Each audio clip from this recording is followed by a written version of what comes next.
think we all learned is that the map has changed dramatically. Like if you had told me, for one, that we would get 41% of the vote a couple years ago, I would have said, wow, that's ambitious. But if you told me that we would get 41% of the vote and still not win, I would have said, you're crazy. But in fact, our electoral map has changed. Right now, it could change again, but right now it's looking more and more like a two-party map. So we have to ask ourselves, how do we, first of all, keep the enormous number of the 8 million people who voted for us, but then add another roughly million votes that will allow us to get over the finish line?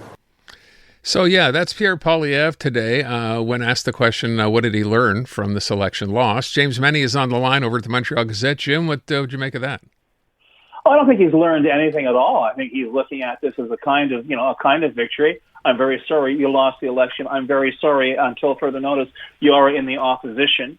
And it doesn't look with the laydown of the sitting arrangements in the House of Commons that, you are going to be able to force a confidence vote and bring down the government anytime soon, which, of course, will not stop Pierre Poilievre from doing so.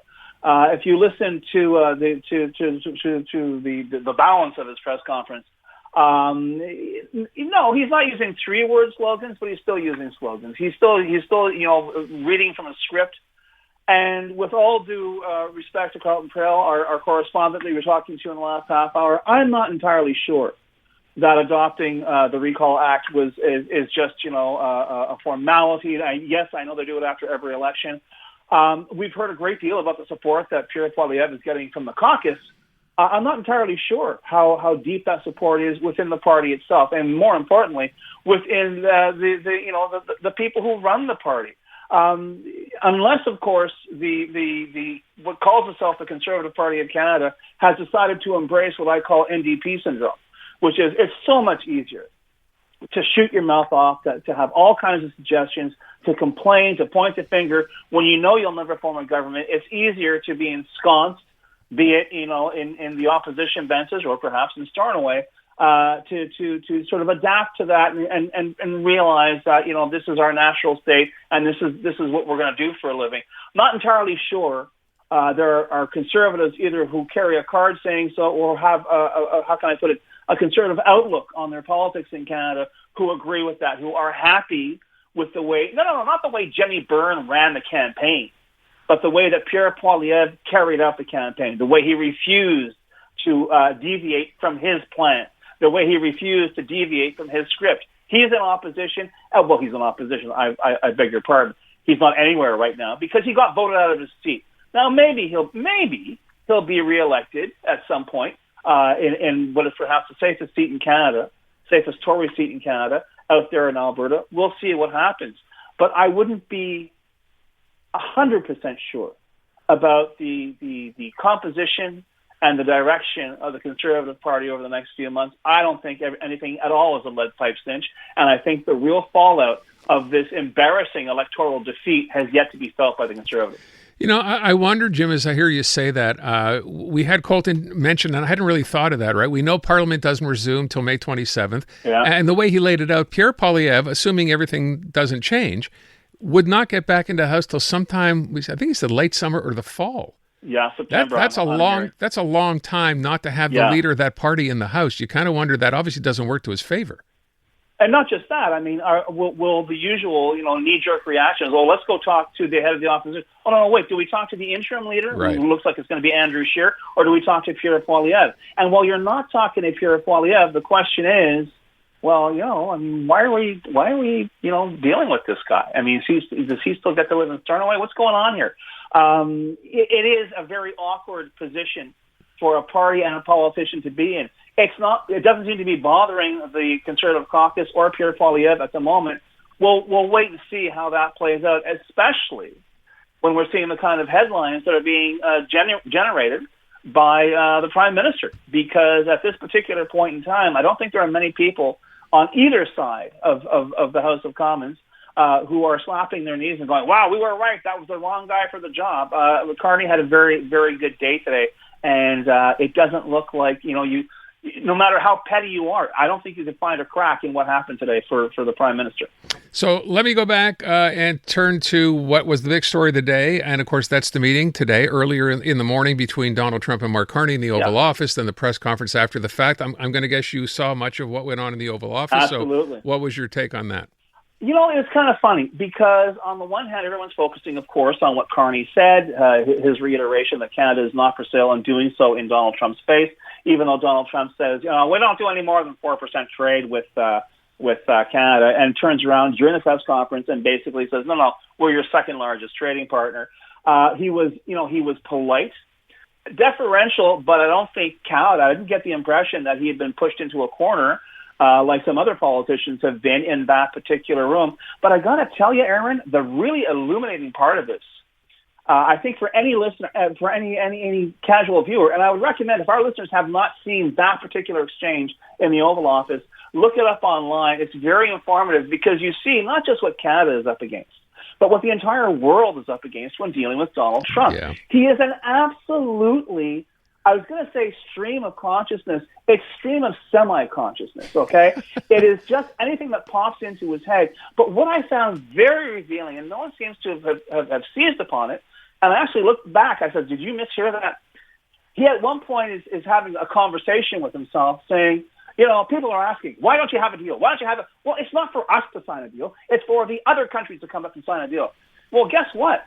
He seems to have admitted after that great ceremony with all that pomp and circumstance, how the U.S. declared war on the world in terms of tariffs and trade, the world hasn't blinked. The deals are not occurring.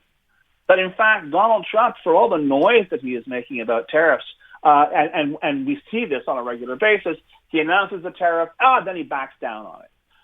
It seems that Donald Trump is really doing nothing more than trying to tap dance his way from one press conference to another, even as the reality becomes more uncomfortably clear to Americans, and even the lickspittles who surround Donald Trump. Yeah, I'm looking at you, Howard Lutnick, that you can't, bluff your way out of this. People are losing money, and they're losing money because Donald Trump doesn't have a clue about what he's doing. And it was fascinating to see Prime Minister Carney, not just during that meeting, but also during his press conference.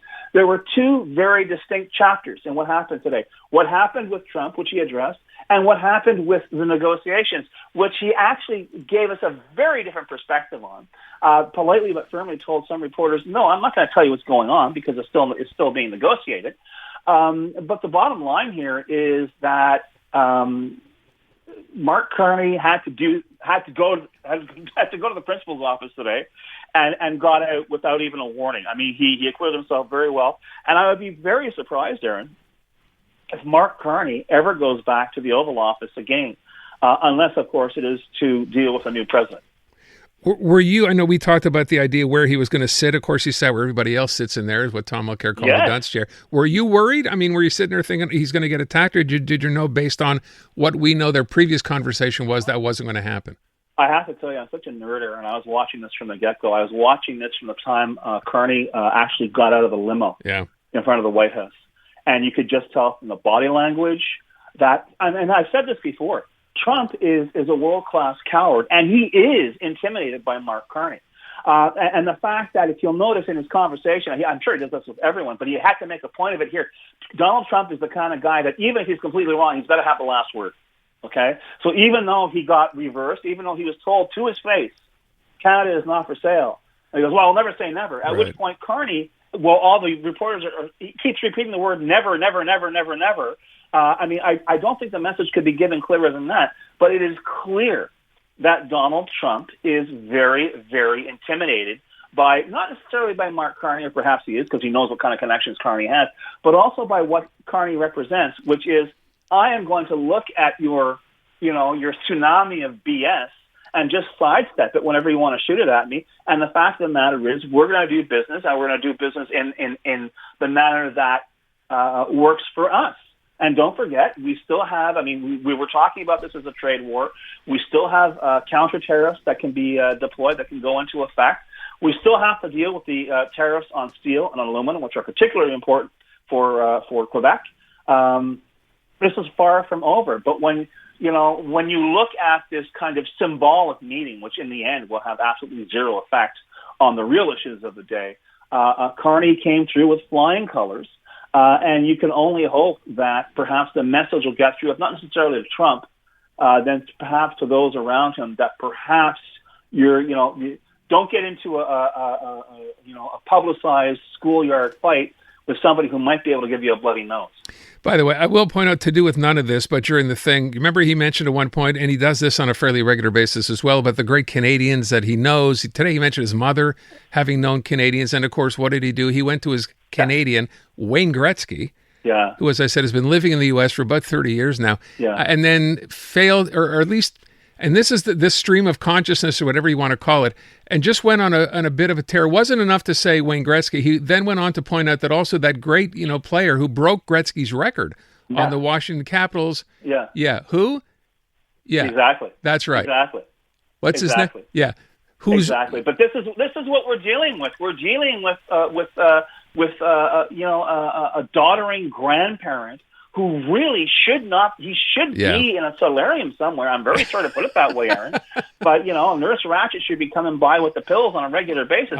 This guy should not be there. And if you ever needed an example of that, it was this afternoon.